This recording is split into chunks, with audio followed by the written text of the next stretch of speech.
Okay, Matt, here's my review of episode 1. First and foremost, I think that this episode works much better as an episode 9 climax of season 2 as opposed to the first episode of season 3,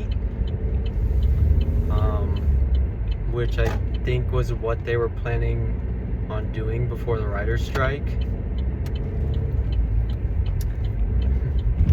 It just seems a bit awkward as a first episode, as I did not rewatch season 2 in preparation for this, so there was no build up whatsoever to this. So I definitely feel like it could have been more impactful that way. Next, the Triarchy fleet just possesses teleportation powers, I guess.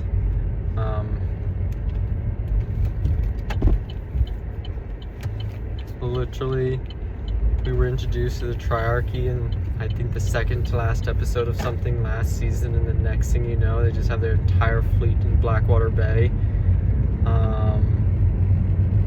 which was a bit annoying. I feel like they probably should have introduced them earlier, maybe even season 1, like when Damon was fighting them in the Stepstones. It doesn't have to be like a big introduction, could just be like a few scenes, so we actually care somewhat about these characters, as opposed to having to spend so much time with that captain who we just do not care about. And then the captain as well turns into fucking Euron from Game of Thrones. Her first shot is just automatically a hit. I'm like, come on, give me a break. It's not that easy. Second off, I absolutely despise what they did to my boy Jace. Jace's character in the book was so cool, essentially a Robb Stark archetype character. They didn't show him winning over the Vale. They didn't show him falling in love with the Bastard in Winterfell. They didn't show his friendship with Craig Stark, really.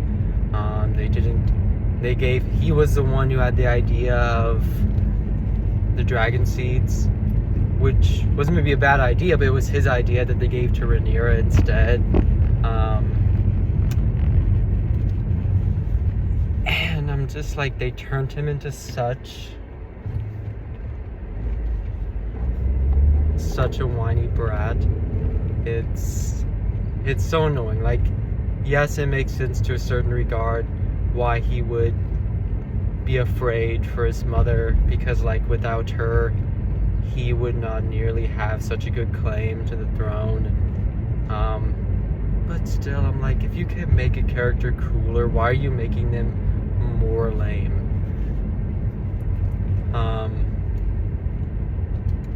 And then to the actual battle, it was cool, but if I remember correctly,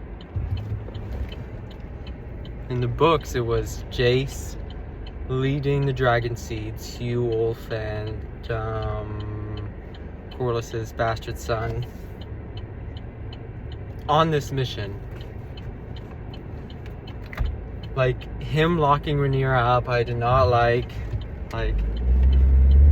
I don't think it was necessary whatsoever.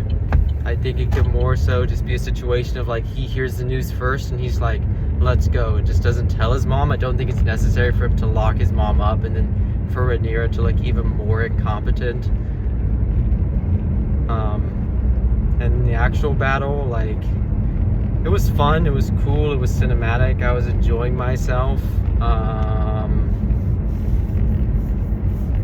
I kind of wish they showed a bit more of the sack of Driftmark. They just mentioned it and they just show burning in the background.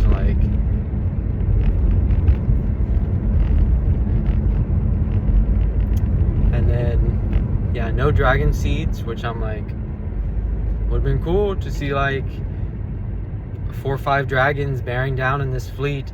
And then also in the books, Aegon and Viserys are captured by this fleet as they're sailing to Essos. And then the reason Jace got shot down was because he was flying so low looking for them. And so I'm like, I guess that's not a storyline whatsoever, which seems very important because you know who eventually becomes king, and they're just like skipping out on a major event in his life.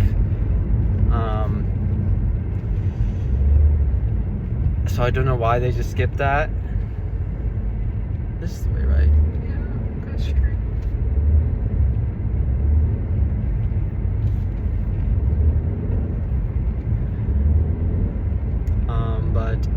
And then Reyna shows up with Sheep Stealer, and Sheep Stealer's not following her commands, which, yeah, makes sense.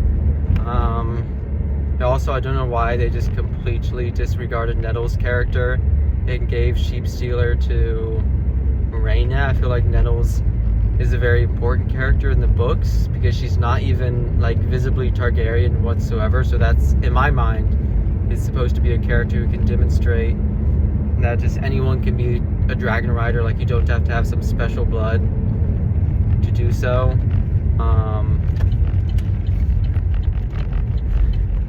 In any case, I'm fine with it being Reyna.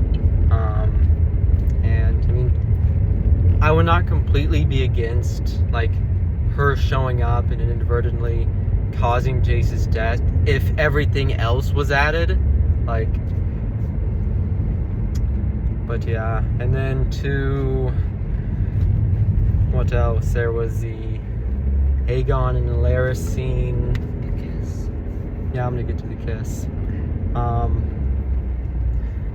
That was fine. I assume that like Alaris is going to worm his way into the graces of this commander and convince him to like let Aegon live. And then Aemon and Alicent. The kiss. I mean, obviously Aemon's got some mommy issues. He was going to the brothel last season and visiting that much older prostitute who was just like caressing him. So he's definitely lacking for motherly affection. So I guess the kiss was him like showing his affection in a super strange way because he was never taught how to do it.